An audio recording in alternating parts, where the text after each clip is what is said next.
All right, well, we got our joint compound in our tray here. As you can see, it's a pretty thick substance.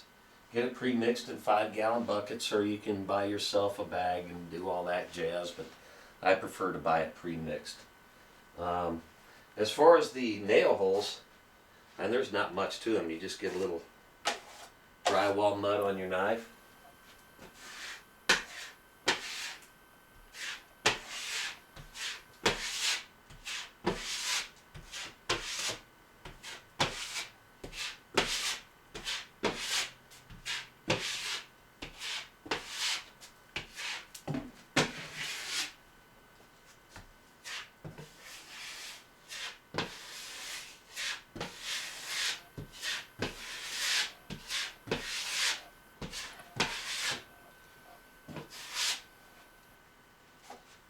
Now, if you get a guy who knows how to do this stuff, he can knock this out in a matter of about a third of the time it takes me.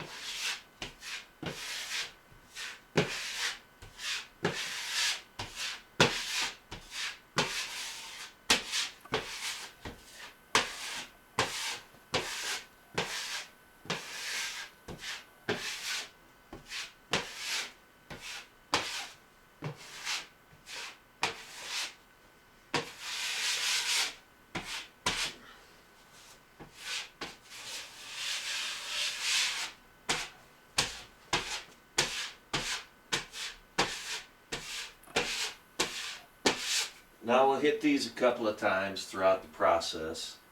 You want to let them dry for, I don't know, however long. It depends on the temperature and the humidity, but I'll let this dry overnight tonight, and then we'll hit those again tomorrow, and I'll continue with all the rest of these screw holes all the way around. But let me see if I can get this joint mudded in.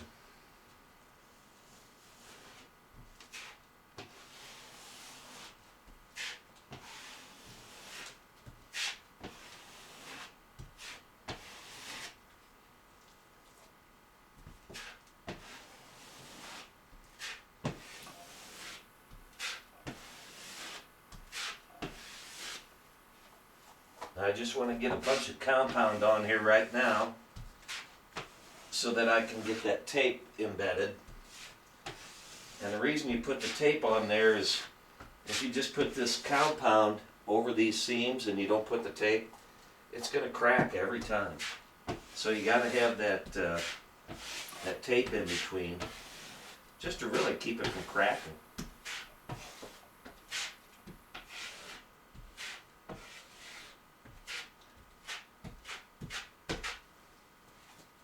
This doesn't have to be real pretty, because I'm going to come back over it after I get this tape, and I'm going to put that tape on there. And it's just paper drywall tape, nothing real fancy. And simply tear it by hand. And we want to push that right into that drywall mud, right on the seam.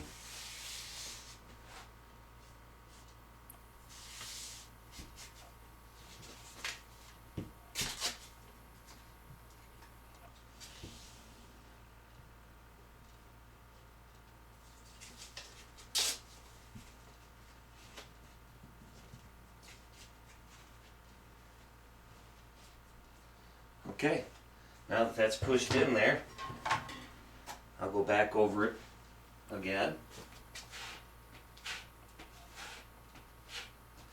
And I'm going to want to make sure to push all the air bubbles out from that tape as I go along.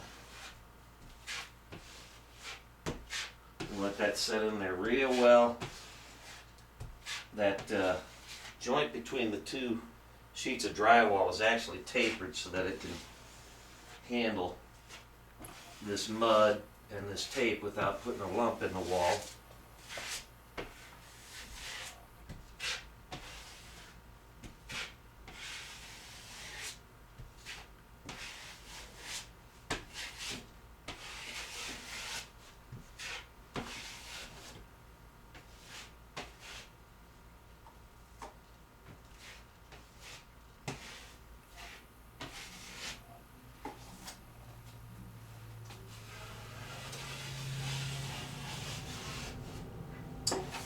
Okay, and that's pretty much it.